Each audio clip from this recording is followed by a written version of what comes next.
You know, what we saw in Orlando was one of the ugliest cocktails of the problems that we still see here in America. A cocktail of homophobia, xenophobia, lack of access to mental health care, and sheer lack of political will. And all of us satirists, we've all been yelling out, crying out for change. But the sad reality is that we are all complicit in what happened.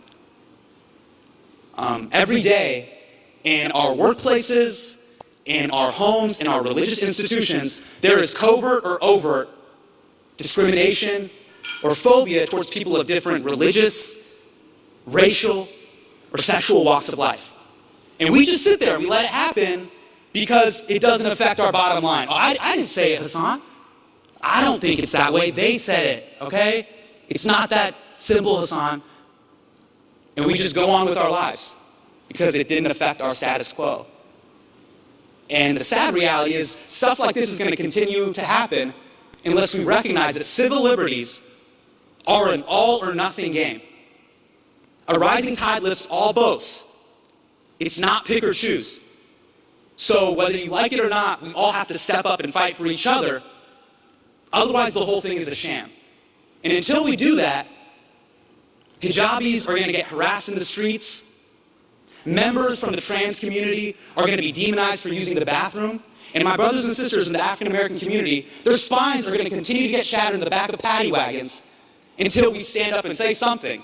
And the thing that hurts me the most is, I wish I would have done more.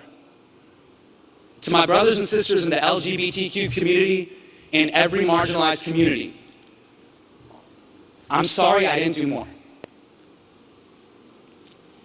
And the same goes for Congress. You know, we look to you guys as our leaders. You make almost $200,000 a year to write rules, to make our society better. Not tweet, not tell us about your thoughts and prayers, to write rules to make our society better. And ultimately it comes down to money and influence. And right now, since 1998, the NRA has given $3.7 million to Congress. There are 294 sitting members of Congress that have accepted contributions from the NRA, and that doesn't even include the millions of dollars from outside lobbying. So before I get up here in my liberal bubble and I ask for gun control and universal background checks and banning assault rifles, we got to be able to have the conversation. And right now, specifically Congress has blocked legislation for the CDC to study gun-related violence. We can't even talk about the issue with real statistics and facts. So I don't know if this is like a Kickstarter thing, but if $3.7 million can buy political influence to take lives, if we raise $4 million, would you guys take that to save lives? I don't know.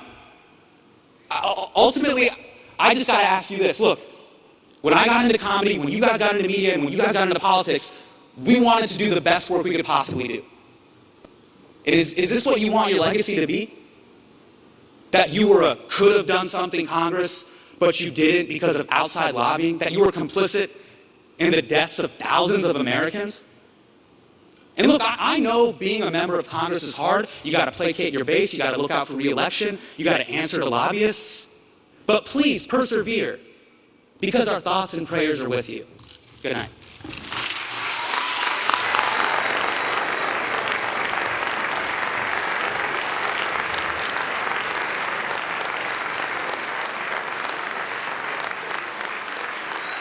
Thank you, son.